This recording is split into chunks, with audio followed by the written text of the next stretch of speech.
Tell it right, the place where Kirk bangs the greens.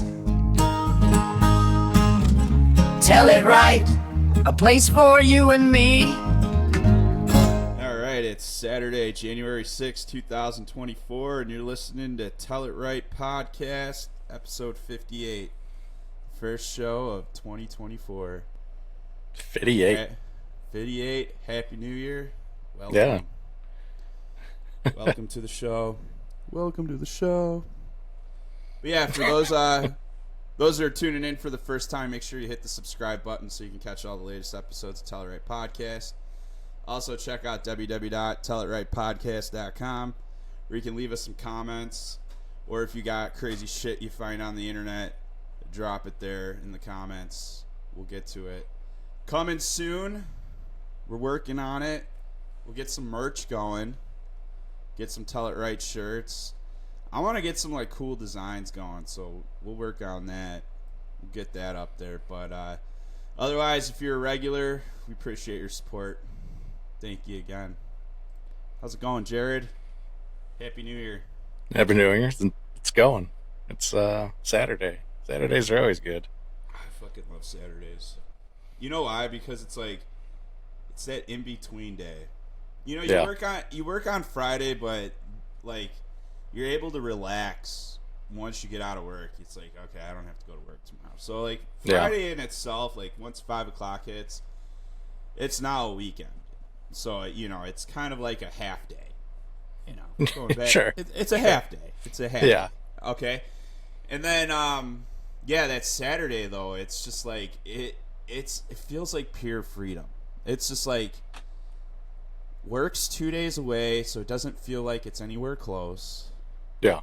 Work from yesterday just feels like that was weeks ago. Who cares? I don't want to remember that. And so you're just in this bliss, this calm bliss for one day.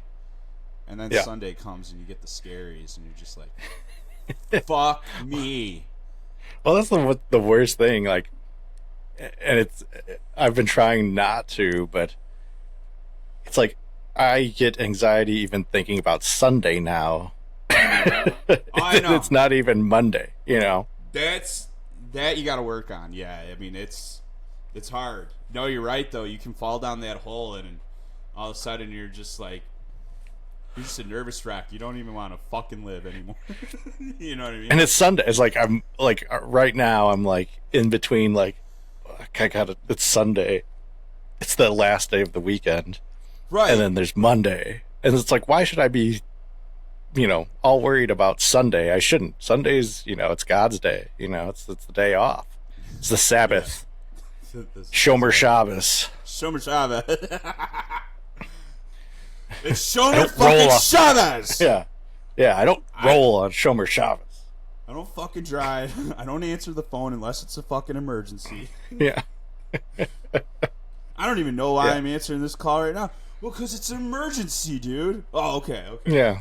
Yeah. Yeah. But no, so yeah. I got to get out of that mindset. Like, that's one of my goals for this year. Is it's going to be it's a very self-care type year with not only physical but like mental. Like I'm going to start trying. Yeah, I want to try to start like meditating. Yeah. Possibly, something like that. Something to outer body experiences. That's what you need. That's what you need. You need to work on that meditating. You need to get to that point where I feel like I've had an outer body experience. I felt like I did it once. I meditated. I got really relaxed, very aware of my surrounding, but very relaxed, eyes closed. And then I think I felt like I was falling asleep and I was dreaming. But like it was weird. It was like I was trying to rise up and I was like in my room and I was struggling to. But like, like you could sit there and be like, well, maybe it was just a fucked up dream. And you know how in like a dream you're trying to fight somebody and you can't. And it's like you throw it as hard as you can, but it's like the weakest fucking thing that you've ever felt in your life. It was kind of like that. It was almost like there was like this old toy. I'll have to look it up. But it was like filled with liquid and it had all these little fucking schleem schloms in there, or like these little I don't know what the hell you want to call them, but you press this button and it, you know, pulled in pressure, and it started pushing the water up, and then like all these little sparkly things would start flying around. It like felt like that. Like I was trying to get up, but then when I would get higher, all of a sudden I would like kind of roll downwards, and then I would have to keep pushing myself up. Like I never like left the room, but like I was definitely on the fucking ceiling. So, like I don't know, maybe it was a fucked up dream, or maybe I did it. Maybe you meditated so hard that you just were dreaming. That's what I'm thinking. I think that's what I did. I think I was meditating so hard that it felt like a dream. Yeah. But who knows? It's a possibility. Well, I mean, they always say like the dream state could be like another universe, you know? Another realm. Yeah, you know what I think the dream state is? If you believe in the multiverse theory, it's when all your fucking consciousness fucking combine. Yeah. Like, I don't know. I've had some weird ass dreams. Yeah. I hope that's not what's on the other side. Nah, dude, meditating can be fucking wild. Like, there's like if you do it right and you focus enough, like, your whole fucking body starts vibrating. Like, it's the weirdest thing. And that's what they claim, that vibration that you start feeling, you know, the Eastern medicine people, they're all like, that's you detaching from your soul detaching from your body, ready to go to the next realms. Not like dying. I'm not saying you're about to die. It's that whole outer body experience. That's when it's like when that's when it's coming. Doctor Strange gets knocked out of his physical body into the astro plane. Yes. Yeah. I'm sure he was vibrating like a motherfucker. Right. When he got hit, it was just like, and then he was out of his body. Yeah. But wouldn't that just give you a hard on? I mean, like you get hit in the chest by like some bald bitch, and then like, automatically you get a hard on. Just from you're vibrating too. So I mean, it's just like no. I can't recall that ever happening. I want to learn to do that thing where you can just nut on command without like touching. You know what I'm talking about? You're just like you're using your mind. Yeah, that's a thing. Look it up. You use your mind, and then all of a sudden you cream in your pants. Yeah, I mean it takes a little bit. It's like part of like what do you call it? Like a meditation thing. Interesting. Yeah. It's the ultimate journey, I guess. I mean, there might be a tuning fork in your beehole, but... Oh, God. What's the frequency for the Earth? Like 446 or something? You mean the kilohertz? The God frequency? I think it's 445. Yeah, something like... 435? There you go. 445. I don't know. Speaking of numbers... I got some breaking news here. Did you hear about this 737 Boeing that fucking like one of the windows popped out of it while they were flying? Did you hear about this? No. Okay, so like there was a fuselage section that ripped away from a Boeing 737 MAX jet mid-flight on Friday. Reflects a design feature in use for many years, suggesting investigators are likely to zero in on the issue in the manufacturing process rather than a design flaw. The MAX 9 aircraft was built with a modular cutout in the frame that can house additional emergency exits for high-density configurations. Some airlines order planes with the doors installed to maximize the number of seats. Others, like Flights 1282 operator Alaska Airlines, don't require extra exits and have the holes permanently plugged up. So, I guess what I'm getting, it's not technically on that airplane, it's not an emergency exit, but that's where an emergency exit would be. It would be. Right. So basically for this customer, Alaska Airlines, for don't know why they don't require it, but obviously they do. Boeing just fucking fills it in with some, like, they just caulked it closed. they just caulk it closed, and then you're good, you know? Yeah. Good to go. Yeah. It's not an emergency exit anymore, unless there actually is an emergency with the plane, and then it's gonna fall apart. And this is gonna go. This is this caulked up hole is going first. So it's funny is I was watching a fucking YouTube or a TikTok on this. Is how I found out about it. So this chick's recording the whole thing. Like, she's like, a section just blew out of the airplane mid-flight, you know. And like they all got the oxygen masks that dropped and shit. So like she's like, pilot's emergency landing. She keeps cutting to different parts of this whole experience, and then like so now they're on the ground, and like the flight attendant's over there, and he's telling everybody no one was sitting there. It was fine. And I'm just thinking to myself, well, no, because they fucking got ripped out of the airplane. You have no fucking idea where they're at. You have no idea that somebody was sitting there. They're gone now because they weren't seatbelted. They were the one asshole that didn't seatbelt on lift takeoff, and they got ripped out of the plane. Nobody actually knew that they were sitting there, and everybody assumed, oh, no one was there. We're fine. Right. He's gone. Rest in peace, whoever you are. Did they? Was there a person there? Like, no. They claimed there wasn't anybody. Like that's weird on a flight. I mean, a few years ago. No, you're going to Alaska. I mean. Yeah, I guess that. Yeah, how many people really go to fucking Alaska? No, like the one time I was going to Arizona, that was it was like in the morning, and it was fucking awesome. It was like the first flight I've ever been on in my life where there were empty seats. Yeah, I was like, holy fuck, because it was COVID, coming out of COVID. So I was like, this is awesome. Like, that's the thing with me. Like, I'm all right with flying. I like, the heights, and I like looking out the window, and it's a pretty cool feeling. But I get kind of like fucking weird when I'm like jammed in, right?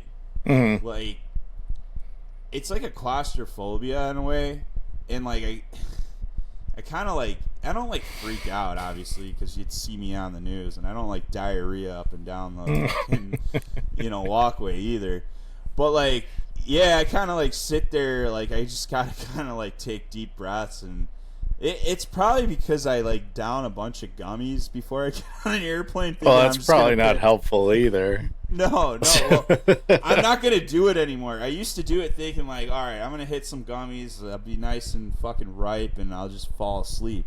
No, I think I like actually go into a panic mode. And you could have a panic attack, like an anxiety attack all of a sudden. Well, here's what's funny, because Joe Rogan always says, like, the therapy to marijuana is to, like, fucking overdose on it. Like, where you do so much of it to where you're tweaking out and you're freaking out about everything. Because what he says, how he puts it is, it's like you versus yourself. And it's your brain telling you all the fucking things that, like, you worry about, or not even worry about, but the things that are like kind of pressing on you that you're like ignoring.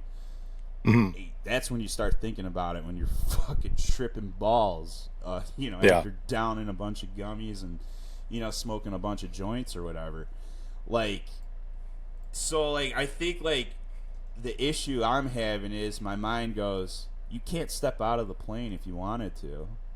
It's like those intrusive thoughts start and then I'm start like getting in there, right? And then I'm like in my head, like, you're fucking right. Like, I can't get fresh air if I want fresh air right now. And like, obviously you're not gonna open a plane in the middle of flight, but like, yeah, I'm like sitting there like, you're right, I can't just walk out of here. I'm stuck in here. And then like sometimes I'll think about a submarine, not like on the airplane, but like when I watch a video and I see a submarine, like, I think it's super cool, but then I start thinking about that factor that you're underwater for like months at a time, and like, even when you do get like, when they do surface, like, there's no time to just come out and enjoy it. They'll do it sometimes, like, they have to for like health reasons, but for the most part, every time they surface, it's like they're getting supplies or fucking SEALs, and then they're diving. And then they're back underwater. So, Yeah, my stepbrother's a submariner. Oh man, he's no bullshit. Just like like John Voight said in Pearl Harbor, I like submariners. They had no time for bullshit, and neither do I. Yeah, but I couldn't do that shit. I can't be trapped in a tin can for months.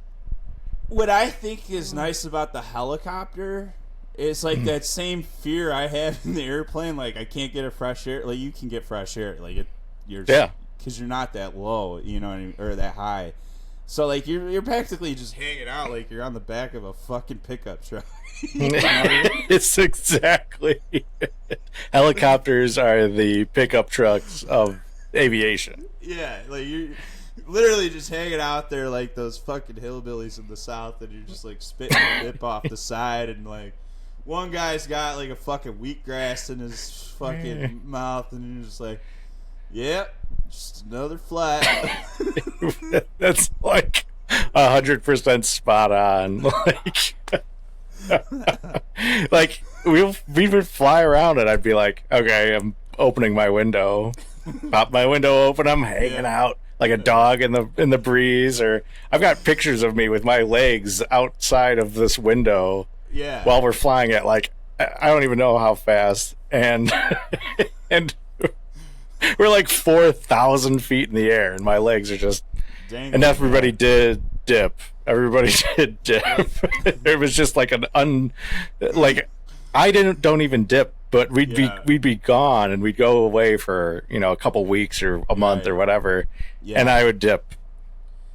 Well, I don't do it, Now it's these guys, the rogues or the pouches. Yeah, I guarantee most service guys have gotten off of dip now, and now they go to these because it's like, well, I could still keep my lip or my fucking lungs. It's either smoking or dip, Yeah, it's so weird. Do you think you guys do that because it's like you guys are in a job where it's like, well, we could die out here, so like, fuck it, let's just do it?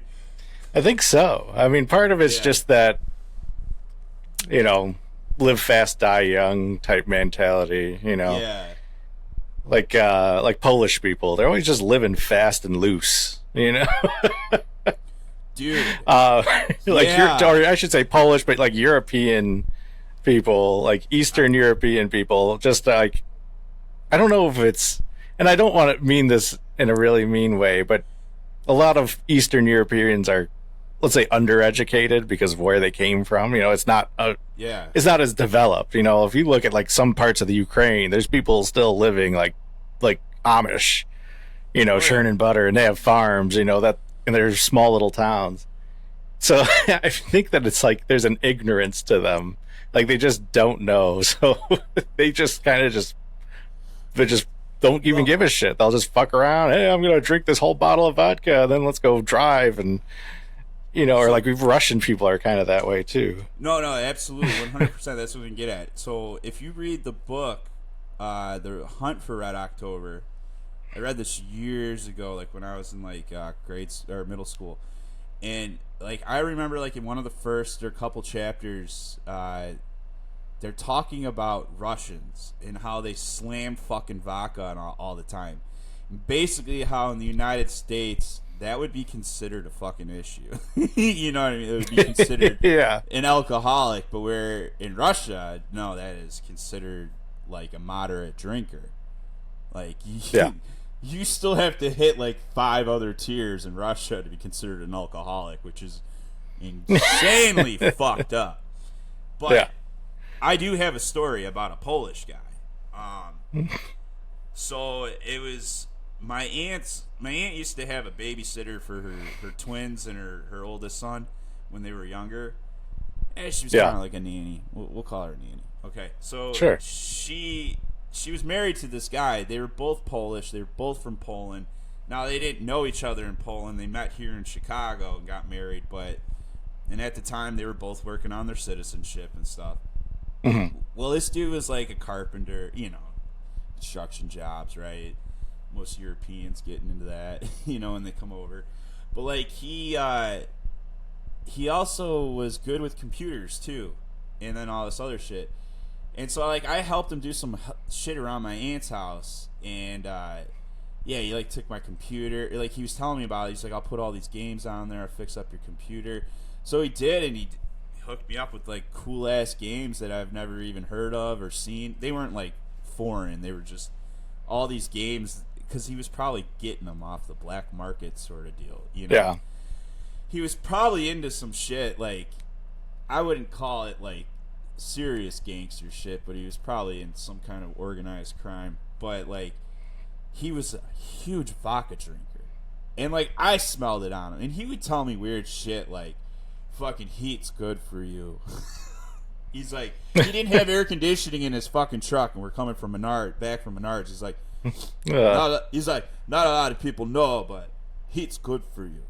It's really good for you. You know, and I'm like, he's like, that's why I don't have air conditioning. And I'm like, okay, bro, whatever. I don't really give a fuck. You know, we're going to be going back to air conditioning in about 10 minutes, so I'll be fine. You know? So, exactly. I'll deal with your bullshit for this short period because I know I'm going to be comfortable at least in the next, 10 minutes or so. But anyways, the nanny chick, she left him because I guess she kept finding vodka bottles underneath the bed, and there was an agreement to fucking quit. It never happened. Dude was found in his truck like a year later after them splitting up, like dead in his truck surrounded by vodka bottles. Jesus. Yeah, right? Like, fuck. Like, holy shit. The extreme cheddar. Yeah, like I was just reading about these like old Japanese monks that practically just ate arsenic for like 3 years to mummify themselves. Like they did. It was fucked up. Like that's kind of sounds like that's what he was doing, just drinking fucking vodka to push out every piece of water out of his body. You know. Yeah. Just be a mummy when he's found. Yeah. So I guess getting back to what we were originally stating, yes, that's why we live fast and loose. But part of it is just indulging in your, whatever sin finds your fancy, drinking, smoking, whatever vices you can come up with. But I mean, you don't, obviously there's no drugs or anything, because... Hey, Sergeant, why are you smoking crack right now? Are you kidding me, motherfucker? We're about to go on the front line right now. Yeah. But I mean, it was like... So, if we were actually in business doing shit, it was nothing 8 hours before, before your flight. And, they actually kept up with that, but you're just sleeping, watching movies, fucking... flying around, smoking, drinking, just dicking with a bunch of dudes. It was just dumb.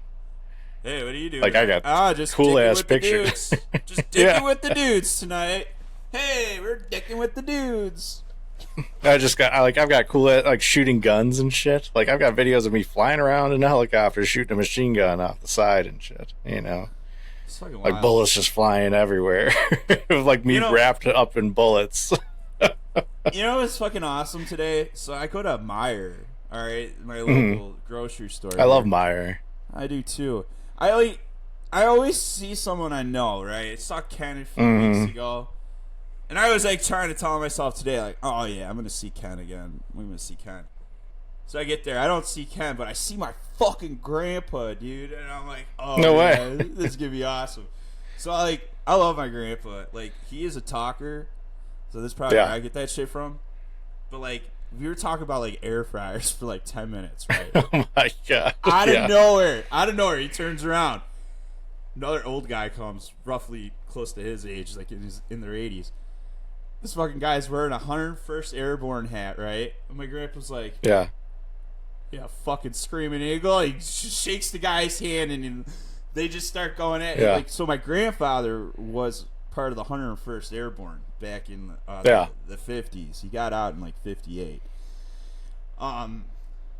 So they're telling all these stories. They're the guy's where'd you jump out of? Where'd you jump out of? You gotta leave at that point, dude. You'll get stuck for a day and a half between them. That was like another 20 minutes actually. So like I'm like starting to worry about my frozen pizza I bought. It's like starting to get thin. I'm like, I might have to stop at the freezer and just swap it out for another one. Yeah, put that one back. But no, I did it. But anyway, so yeah, they're like talking about like what planes they jumped out of and shit, and like they're talking about some like fucking bar somewhere, but like I didn't know what the hell they were talking. Maybe it was somewhere at Camp Campbell in that area. My grandpa's like, "Oh, it was the only place you could go. It was cheap." He's like, "They only paid you $75 a month," and then the guy's like, "Well, what about jump pay? That was another $55." You know, he's like, "Oh yeah, there was jump pay. Yeah, that's right." My grandpa, but the guy's like, "Yeah, I used to send my jump pay back to my mom. I just hung on to the regular pay or whatever." I'm like, "This is fucking awesome." And these guys are like back in the 50s. Actually, I think the guy. So my grandpa didn't see action, but I think the guy though that we ran into, I think he did. I think he. So it was right after Korea, so he might have went into Vietnam. And he was telling some story like, so they were working with the French, and like they're flying. I don't know what the deal was. I like again, it was kind of hard to understand because they're the way they talk, but they're old. They have that old talk. Apparently, a bunch of like people were like, "Don't jump, don't jump!" Like they're gonna just fucking shoot at you or whatever. They don't fucking like us, but they jumped. Jesus. But no, like, what's funny about my grandpa, all right? So my grandpa originally got into service because he wanted to be an MP. Well, he wanted to get the fuck out of his house from his uncle. His uncle, them two never saw eye to eye. And so his uncle's like, "Oh, you're going to join the army, huh?" Because he had to get his approval. He was only 16, so he had to get him to sign off. But he's like, "Oh, you want to go join the army, huh? You can't take a fucking order from me, but you're going to go get screamed at every day?" Yeah. You know, sort of deal. So Grandpa's like, "Yeah, whatever." But the uncle signed him off. He got in. So he got in as an MP, right? So he had a pretty cool gig. He was at White Sands base before it was an Air Force base. And he was guarding nukes. Not like directly, but like he was just on the base that was holding nukes. So yeah, whatever. Well, they wanted to change his outfit out to fucking Germany. So he's like, "I don't want to go to Germany," you know, and they're like, "Yeah, got no choice." And he's like, "Well, what if I do another profession?" They're like, "No, because you got a security clearance. We're not going to just let you fucking go do something else." Like, because I think he was going to try to be a cook or something, you know, like to get out of it. Yeah. But then they told him, like, well, if you join a battle-ready combat unit, like, you won't say no to that, you know. So he joined the 101st. Yeah. And I mean, like, dude, the 101st is not like an easy gig either. I don't think it was back then either. I think it was still a tough program. So I mean, more props to him for getting out of going to Germany. You know, like maybe that's why. Like I notice sometimes I do things harder just to not do something a certain way. You know. I hear you. Probably get that from my grandpa. Just fucking won't take the easy route and just go to fucking. I mean, like, what was so bad? I mean, I guess it was kind of scary back then. Yeah, now that I think about it, with the Russians. Well, but it was after. It was what, 1950 something? Yeah, but I think he would have been in East Berlin or something, like right there at the wall. So I don't think he wanted anything to do with that. I think he was like, "No, fuck that shit," you know.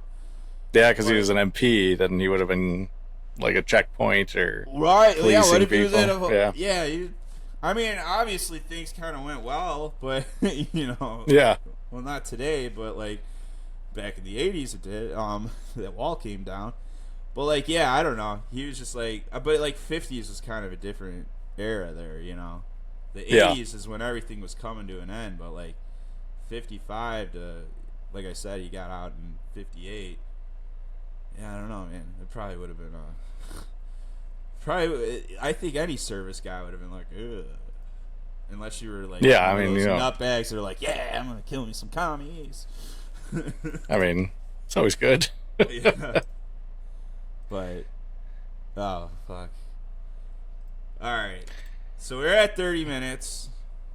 So we're gonna end the RSS feed, but remember, everybody, check out YouTube because this conversation still continues.